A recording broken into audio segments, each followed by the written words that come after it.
to be a part of this occasion is itself a wonderful feeling and really blessed. This is my first visit, so I'm hoping that we'll be coming a lot more for His divine blessing. So yes, really looking forward to the event. This has been, we all wanted this for a very long time, and it is just, I feel that it's just a calling to be here on this big occasion, and it's a celebration, and we're just very happy to be here, to be part of the celebration.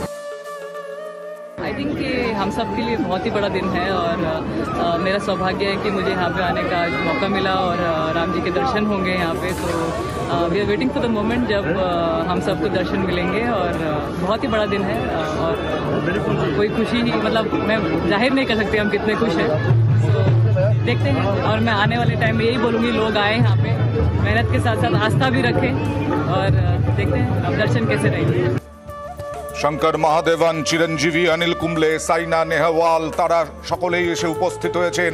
হাজার হাজার মানুষ এই মুহূর্তে রাস্তার দুধারে এসেছেন। সরসংঘ চালক Mohan Bhagwat, RSS প্রধান মোহন ভাগবত। এই যখন রামলালার প্রাণ প্রতিষ্ঠা হবে সেই মুহূর্তে গর্ভগৃহে উপস্থিত থাকবেন মুখ্যমন্ত্রী যোগী আদিত্যনাথ। যোগী আদিত্যনাথ বারবার এসেছেন, প্রত্যেক 3 দিন অন্তর এসেছেন এই অযোধ্যা রাম মন্দিরে প্রস্তুতির কাজ খতিয়ে দেখতে, এবং গোটা অযোধ্যা রাম মন্দির চত্বর তিনি ঘুরে দেখেছেন। গোটা রাম মন্দির চত্বরের ব্যবস্থাপনা ঠিকঠাক হচ্ছে কিনা সবকিছু ঘুরে দেখেছেন বারবার মুখ্যমন্ত্রী যোগী আদিত্যনাথ। আজ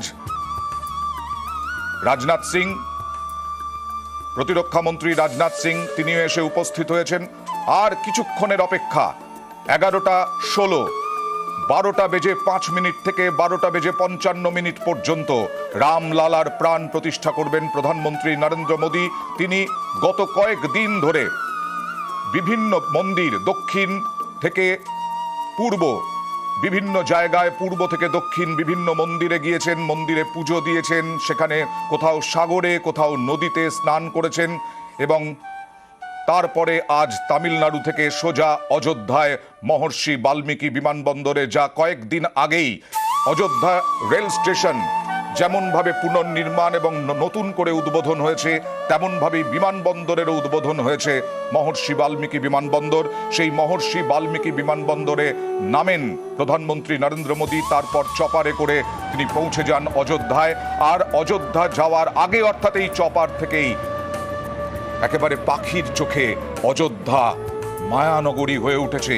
সেই অযোধ্যার যে ছবি আপনারা দেখলেন, আমরা দেখাচ্ছিলাম কিছুক্ষণ আগে, পুণ্যার্থী, হাজার হাজার পুণ্যার্থী তারাও এসেছেন, সাধু সন্তরা এসে উপস্থিত হয়েছেন এই অযোধ্যায়।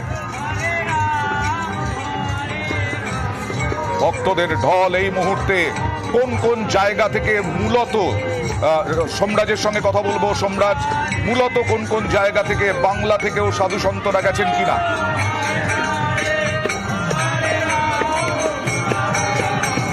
দেখো, একদমই তুমি দেখতেই পাচ্ছ যে ভারত চড়ছে রামলালার প্রাণ প্রতিষ্ঠাকে কেন্দ্র করে। এই মুহূর্তে তোমাকে আমরা যে ছবি দেখাচ্ছি, বিভিন্ন জায়গা থেকে সাধু সন্ন্যাসীরা এসেছেন। এই সাধু সন্ন্যাসীরাই 3-4 দিন আগে থেকে এসে পৌঁছেছেন অযোধ্যায় এই মুহূর্তে সাক্ষী হতে, অর্থাৎ যে মুহূর্ত আর কয়েক মিনিটের অপেক্ষা। আর বাইরে যেমন ভক্তরা গান গাইছেন সোমরাজ, তেমনি ভেতরে চত্বরে সনু নিগম তিনিও সঙ্গীত পরিবেশন করছেন।